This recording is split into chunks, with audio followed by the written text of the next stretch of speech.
शिक्षालाई हरेक क्षेत्रको विकासको पथ प्रदर्शक र आधारशिलाको रूपमा लिने गरिन्छ। देशको सर्वाङ्गीण विकासको मूल आधार शिक्षा हो। गुणस्तरीय शिक्षाले नै भोलिको सफल भविष्यको कल्पना गर्न सकिन्छ। यसमा पनि गुणस्तरीय, प्रयोगात्मक र संस्कारयुक्त शिक्षा आजको समयमा निकै जरुरी देखिन्छ। गुणस्तरीय, व्यावहारिक तथा जीवनोपयोगी शिक्षा प्रदान गर्दै एउटा उत्कृष्ट शैक्षिक संस्थाको रूपमा आफ्नो छुट्टै पहिचान कायम गरेको एउटा शिक्षण संस्था हो काठमाडौँको नागार्जुन नगरपालिका वडा नम्बर 1 रानीवनमा अवस्थित रहेको सभ्यता पाठशाला।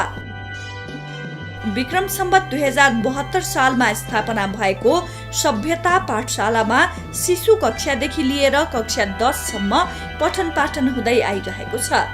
वर्तमान समय सुहाउँदो देशले मागे जस्तो गुणस्तरीय शिक्षा निरन्तर रूपमा प्रदान गर्दै आइरहेको छ यस विद्यालयले। विभिन्न आरोह र अवरोह पार गर्दै अहिलेसम्म आइपुग्दा समुदायकै एक लोकप्रिय शैक्षिक संस्थाको रूपमा आफ्नो ख्याति कमाउन सफल भएको छ सभ्यता पाठशालाले। यस विद्यालयले संस्कारयुक्त, प्रयोगात्मक तथा व्यावहारिक शिक्षालाई विशेष जोड दिँदै अगाडि बढिरहेको छ। यो हाम्रो सभ्यता पाठशाला 2072 सालमा रानीवनमा इस्टाब्लिस भयो। यसलाई इस्टाब्लिस गर्ने हाम्रो फाउन्डर्सहरू चाहिँ सबै एकाडेमिसियनहरू हुनुहुन्छ। उहाँहरूले हामी सबैजना मिलेर एउटा टिम वर्क बनाएर यस विद्यालयको सञ्चालन गरेका छौँ। कतिपय स्कुलहरू त अब लकडाउनको टाइममा अलिकति धर्मरोध अवस्थामा गयो, तर हाम्रो विद्यालय चाहिँ हामीले लकडाउनको टाइममा पनि हाम्रो नम्बर अफ स्टुडेन्ट इन्क्रिज भएर अहिले चाहिँ 400+ को स्टुडेन्ट। हाम्रो अनलाइन क्लास चल्यो लकडाउनको टाइममा। हामी स्टार्टिङकैदेखि नै पहिलो लकडाउन, दोस्रो लकडाउन, तेस्रो लकडाउनसम्म पनि भयो र हामी सधैँ चाहिँ अनलाइन लकडाउनको टाइममा अनलाइन क्लासेसहरू चलायौँ र हाम्रो अनलाइन क्लासहरू चाहिँ हामी कहाँ वेल एक्सपिरियन्स टिचर भएको कारणले गर्दा एकदमै इफेक्टिभली हाम्रो अनलाइन क्लासेसहरू चल्यो। त्यसपछि हामी फिजिकल स्कुलमा आयौँ र अहिले पनि हामीसँग हाम्रो बेस्ट एकाडेमिक स्टाफहरू हुनुहुन्छ। उहाँहरूले चाहिँ आफ्नो फुल इफोर्ट दिएर अहिले हामी स्कुल सञ्चालनमा छौँ। आफ्ना सबै शैक्षिक सेवामा गुणस्तरीयता कायम गर्दै अभिभावकहरूको लगानी र विद्यार्थीहरूको उज्जवल भविष्यको सुनिश्चितता कायम गर्न प्रतिबद्ध रहेको छ यस सभ्यता पाठशाला। सभ्यता पाठशालाको राम्रो वातावरण अनि व्यवहारले गर्दा विद्यार्थीहरू सदैव सुरक्षित रहनुको साथै नयाँ नयाँ कुरा सिक्नका लागि उत्प्रेरित भइरहेका हुन्छन्। हामी चाहिँ बच्चाहरूलाई फिल्ड भिजिट, एक्सकर्सन चाहिँ हाइकिङ कुराहरू चाहिँ हामी गरिराखेकै छौँ र यो रानीवनको जङ्गल साथै अरू ठाउँमा पनि हामी लिएर गइराखेका छौँ फिल्ड भिजिटमा। र बच्चाहरूमा चाहिँ त्यो किसिमको रियल ग्राउन्डमा गएर उनीहरू चाहिँ त्यो कुरा हेर्छन्, सिक्छन् र बुझ्छन्। भौतिक संरचनाको रूपमा जस्तै अब हामी बच्चाहरूलाई सोसल सर्भिसमा इन्भल्भ गर्छौँ। पशुपतिदेखि लिएर सानो पशुपति, त्यसपछि यहाँ हाम्रो महादेव मन्दिर छ होइन, त्यहाँ चाहिँ अब सरसफाइ कार्यक्रम गर्छौँ, हेल्थ क्याम्प चलाउँछौँ। अब बच्चाहरूलाई विभिन्न ठाउँमा लगेर सरसफाइमा इन्भल्भ गराउँछौँ होइन, किनभने त्यो बुकिस नलेज भन्दा पनि बच्चाहरूलाई हामी प्र्याक्टिकल नलेज दिन खोजेका छौँ। त्यो पढाइको बुक सँगसँगै त्यो बुकलाई सोसल्ली कसरी बच्चाहरूलाई फ्रेन्डली बनाउने त, त्यो कुरा चाहिँ हामीले सोसल अवेरनेसको प्रोग्रामहरू पनि गरेका छौँ। हामीसँग सुरुमा 300 विद्यार्थी थियो, अहिले अब 400+ को हाराहारीमा छ, 450 विद्यार्थी छ। अब त्यही भएर यहाँ यति 4 रोपनीले मात्रै नपुगेर थप हामीले अर्को 2 तल्ला भवन छुट्टै बनायौँ। त्यो विद्यार्थीको चाहिँ अलिकति रस भएको कारणले गर्दाखेरि, ताकि हामी चाहिँ बेस्ट एजुकेसन, बेस्ट प्लेसमा हामी बच्चाहरूलाई राख्न सकौँ भनेर। शिक्षण सिकाइका आधारभूत मापदण्ड अनुसारका सिकाइ कक्षा, सिकाइको मर्म अनुसारको विद्यालय परिसर, अत्याधुनिक प्रविधिको प्रयोग सहितको अध्ययन अध्यापन लगायतका व्यवस्थाहरूका कारण यस विद्यालयको वातावरण विद्यार्थी मैत्री अनि सिकाइ मैत्री रहेको छ। सुनेर भन्दा देखेर, भेटेर भन्दा छोएर वा आफैले काम गरेर गरिने शिक्षण सिकाइ सर्वश्रेष्ठ हुन्छ भन्ने मान्यता अनुरूप पठन पाठन गर्दै आइरहेको छ सभ्यता पाठशालाले। भौतिक पूर्वाधार विस्तारको क्रममा यही चैत्र 11 गते सभ्यता पाठशालाको नवनिर्मित भवनको एक समारोहका बीच नागार्जुन नगरपालिकाका नगर प्रमुख मोहन बहादुर बस्नेतले उद्घाटन गर्नुभएको थियो।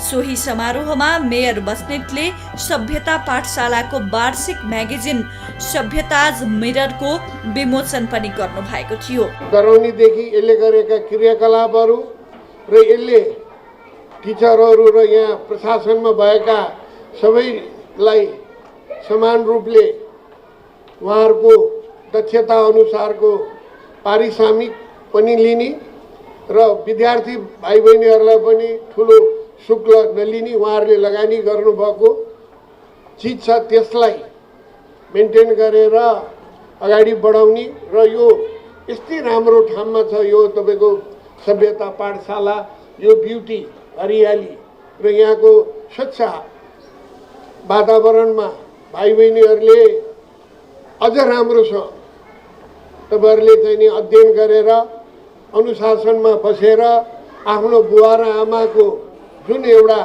सोच छ, तपाईँहरू एउटा भविष्यको राष्ट्रको कर्णधार तपाईँहरू कलिला भाइ बहिनीहरू तपाईँहरूले चाहिँ नि त्यसलाई अझ राम्रो गरेर आफ्नो भविष्य, आफ्नो बुवा आमाको सपना सभ्यता पाठशालाको नाम उच्च राखेर सबैतिर अनुशासित रूपले त्यो कार्य गर्नुभयो भने अझ यहाँहरूको भविष्य उज्जवल छ। त्यसको लागि एउटा टिमवर्क छ, त्यो टिमवर्कले सबैले मिलेर कार्य गर्नु हुन अनुरोध गर्दछु।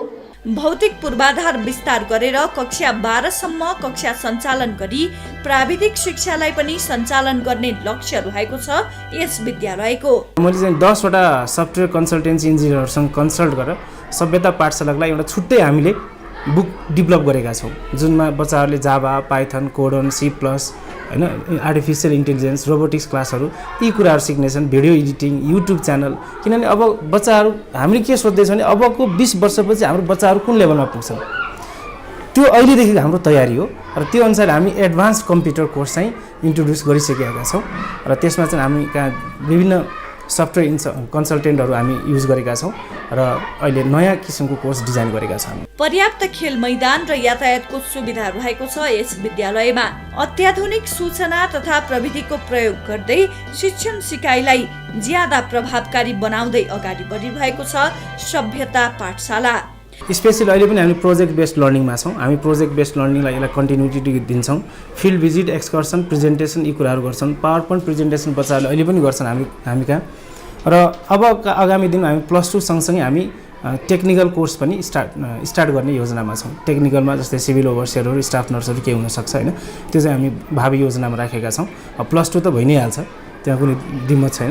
र अब हामी चाहिँ अरू एकाडेमिक सँगसँगै ECS-CCA-लाई एकदम स्ट्रङली फोकस गर्दै जाँदैछौँ। संस्था चलाइसकेपछि सामान्य किसिमको फिडब्याकहरू त आइ नै हाल्छन्, तर त्यो सबै फिडब्याकहरूलाई हामी चाहिँ नि झेल्दै त्यो पार्टलाई सल्भ गर्दै हामी अगाडि बढिरहेका छौँ। गुणस्तरीय शिक्षा, चुस्त दुरुस्त व्यवस्थापन, दक्ष शिक्षक समूह, व्यावहारिक शिक्षण पद्धति, सुलभ शुल्क आदि यस विद्यालयका विशेषताहरू हुन्। यस विद्यालयमा विद्यार्थीहरूलाई न्यानो माया, सुरक्षित वातावरण, सम्मान, सहयोग, मनोवैज्ञानिक बुझाइलाई आत्मसात गरेर चौतर्फी विकासको कुरा सिकाउने गरिन्छ। सबै टिचरहरू चाहिँ यति चाइल्ड केयरिङ हुनुहुन्छ। सबै टिचरहरूले चाहिँ एकाडेमिक पार्ट मात्रै नभएर उहाँहरू चाहिँ बच्चाहरूलाई इभन कि जुत्ताको लेस बाँधिदिनुहुन्छ, सिगान पुछिदिनुहुन्छ, कपालमा तेल लगाइदिनुहुन्छ, क्रिम लगाइदिनुहुन्छ। त्यति किसिमको हामी चाहिँ बच्चाहरूलाई हामी विशेष केयरमा राखेका छौँ।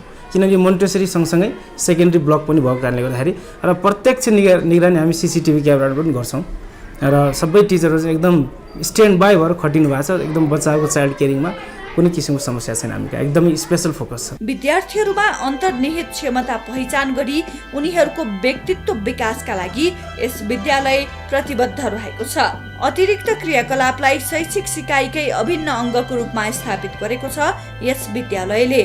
साथै अध्ययन सँगसँगै विद्यार्थीहरूको मानसिक, बौद्धिक र शारीरिक विकासका लागि समेत विभिन्न अतिरिक्त क्रियाकलापहरू समेत सञ्चालन गर्दै ज्ञानवर्धक क्रियाकलापहरूमा समेत विद्यार्थीहरूलाई सहभागी गराउँदै आएको छ सभ्यता पाठशालाले। विद्यार्थीहरूको चौतर्फी क्षमताको विकास गर्न खेलकुद तथा नृत्य, चित्रकला, सङ्गीत लगायतका अतिरिक्त क्रियाकलापहरूमा पनि विशेष जोड दिँदै आएको छ यस पाठशालाले। अरूहरूले एक्स्ट्रा करिकुलर भन्छ, तर म यसलाई चाहिँ को करिकुलर एक्टिभिटिज भन्छु, किनभने यो पढाइ सँगसँगै जाने कुरा र यो पनि पढाइ हो। पहिला चाहिँ यो किसिमको सिसी एक्टिभिटिजहरू हुन्थेन, तर हामी कहाँ 6 दिनमा 8 किसिमको एक्टिभिटिजहरू छन्। Music, dance, yoga, karate, sports, Chinese language class, calligraphy class, होइन, स्विमिङ, यी सबै कुराहरू छ हाम्रो स्कुलमै छ। र हामी चाहिँ यसलाई पढाइसँगै जोडेका छौँ। त्यो पनि एउटा सिकाइको माध्यम हो। त्यसबाट बेस्ट यिनीहरूले बच्चाहरूले सबै पढाइमा मात्रै नभएर अरू कुनै एक्टिभिटिजहरूमा पनि इन्भल्भ भएर पछि गएर आफ्नो फ्युचर बनाउन सक्छ भन्ने हाम्रो उद्देश्य हो। हजुरहरूले हेरिहाल्नुभयो कतिपय बच्चाहरू कस्तो राम्रो म्युजिक बजाउनुहुन्छ, कसैले पियानो, कसैले हार्मोनियम, कसैले मादल, कसैले एकदमै राम्रो डान्स गर्नुहुन्छ, कसैले चाहिँ एकदमै राम्रो योगा गर्नुहुन्छ, होइन। विभिन्न किसिमका हामी कहाँ एक्टिभिटिजहरू छन् र हामी सबै नर्सरीदेखि माथि 10 सम्मको बच्चाहरूलाई हामी सबै एक्टिभिटिजमा इन्भल्भ गर्छौँ। सभ्यता पाठशालाले विद्यार्थी तथा अभिभावकहरूको विश्वास आर्जन गर्दै आएको छ।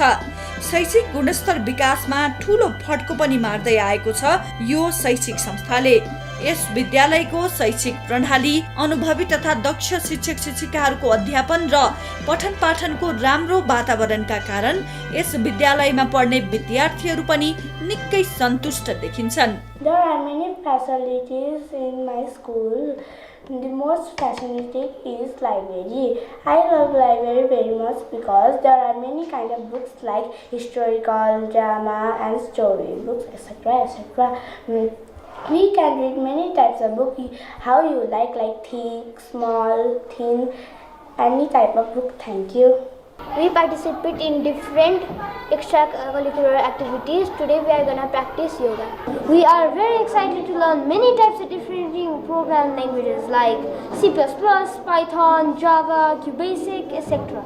गुणस्तरीय, संस्कारयुक्त र जीवनोपयोगी शिक्षा प्रदान गर्दै उत्कृष्ट शैक्षिक संस्थाको रूपमा आफ्नो विशिष्ट पहिचान कायम गर्न सफल बनेको छ यो सभ्यता पाठशाला। अभिभावकहरूलाई के भन्छ भने हामी एकाडेमिकलाई मात्रै फोकस गरेका छैनौँ। एकाडेमिक त obviously we are very strong, सँगसँगै हामी संस्कार र प्रविधिसँग जोडेका छौँ शिक्षालाई, र सँगसँगै हामी विद्यार्थीहरूलाई सोसल्ली कसरी ट्रिट गर्ने त त्यो कुरा पनि हामी सिकाउँछौँ। र यी सबै कुराहरू इसिएको हामी कहाँ एकदम फेसिलिटी छन्, सिसिएको करिकुलर एक्टिभिटीहरू छन्, बच्चाहरूलाई चाहिँ चाइल्ड केयरिङ छ, र यहाँ हामी कहाँ भौतिक रूपमा हामी चाहिँ we are very better than all other schools, होइन। त्यही भएर चाहिँ हामी कहाँ यदि सभ्यता पाठशाला रोज्नुभयो भने you will get the best choice Sabhyata Pathshala. संस्कार सहितको प्रविधि मैत्री शिक्षाको लागि सभ्यता पाठशाला उत्कृष्ट गन्तव्य हो। आफ्नो शिक्षा प्रणाली, शिक्षण सिकाइ विधिलाई वैज्ञानिक, व्यवहारिक तथा विद्यार्थी केन्द्रित बनाउँदै परिणाममुखी शिक्षा प्रदान गर्दै आइरहेको छ यस विद्यालयले। सँगसँगै बच्चाहरूलाई आलुको चिप्स पनि बनाउन सिकाउँछौँ, मोमो बनाउन सिकाउँछौँ, चाउमिनहरू बनाउन सिकाउँछौँ, र त्यति मात्रै नभएर अब आउने वर्ष नयाँ शैक्षिक सत्रमा हामी के गर्दैछौँ भने बच्चाहरूलाई टेक्निकल एजुकेसन बेलुकाको 3 बजेपछि हामी त्यो दिने प्लानिङमा छौँ। जस्तै कसैलाई कम्प्युटर बनाउन सिक्न हुनसक्छ, कसैलाई घडी बनाउने खालको ट्रेनिङ दिन सक्छौँ, इभन कि धारा, बिजुली, बत्ती कसरी त्यसलाई चाहिँ बनाउन सिक्ने, त्यो चाहिँ हामी टेक्निकल पार्टबाट पनि हामीले बच्चाहरूलाई इन्भल्भ गराउने विचारमा छौँ आगामी शैक्षिक सत्रबाट। आफ्नो उद्देश्य र लक्ष्य प्राप्तिको क्षेत्रमा आगामी दिनमा थप सफलता हासिल गर्न सफल बनिरहोस् सभ्यता पाठशाला काठमाडौँ।